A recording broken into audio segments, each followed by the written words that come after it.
Bonjour, je suis Slimane avec la factorisation.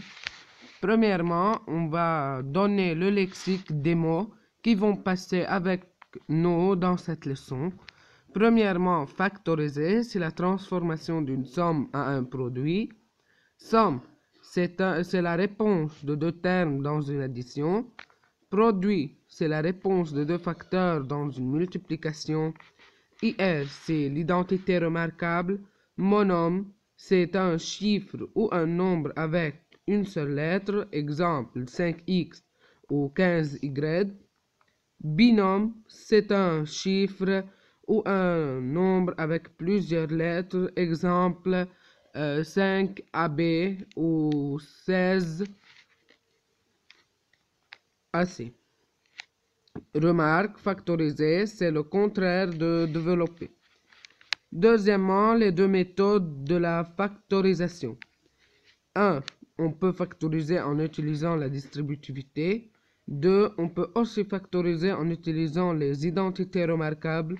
3. On peut aussi factoriser en changeant de signe. C'est avec la distributivité. Remarque, changeant de signe est nombre positif sera négatif et le nombre négatif sera positif. On change le signe si le facteur commun au premier cas est l'opposé du deuxième cas ou le contraire.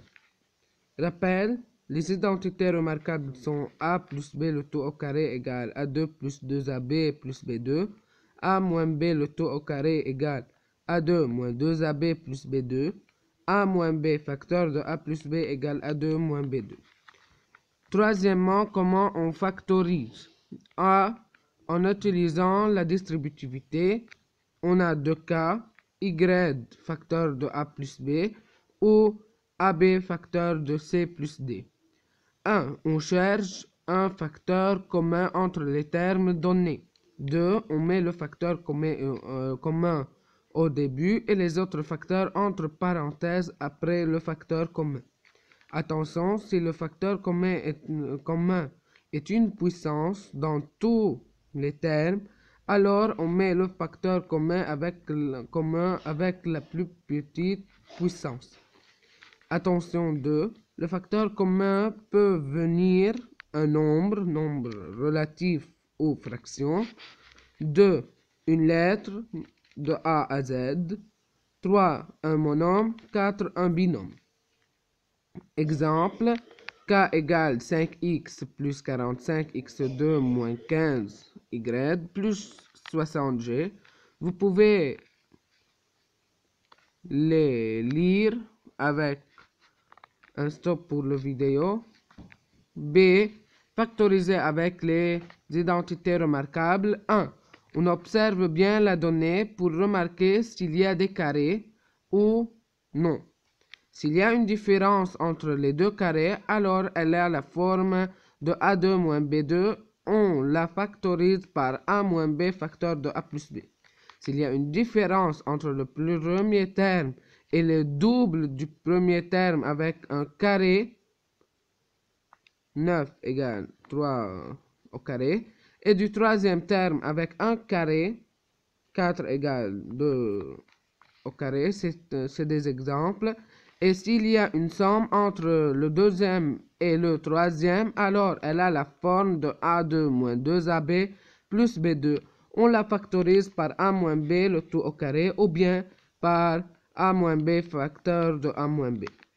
4. S'il y a une somme entre le premier terme avec un carré, 9 égale 3 au carré, et du troisième terme avec un carré, 4 égale 2 au carré, et si le deuxième est le double du premier et du troisième terme sans le carré, alors elle a la forme de A2 plus 2AB plus B2. On la factorise par A plus B le tout au carré ou bien par A plus B facteur de A plus B. Exemple, vous pouvez lire les exemples en arrêtant la vidéo. C'est factoriser en changeant de signe. 1. On observe que le facteur commun dans le premier cas est l'opposé du deuxième cas. Alors, on change le signe qui vient juste avant le deuxième cas. On met l'opposé du deuxième cas. 3, on factorise. Vous pouvez lire cet exemple en arrêtant la vidéo. Merci. Faisez un subscribe avec des commentaires et des likes. Merci.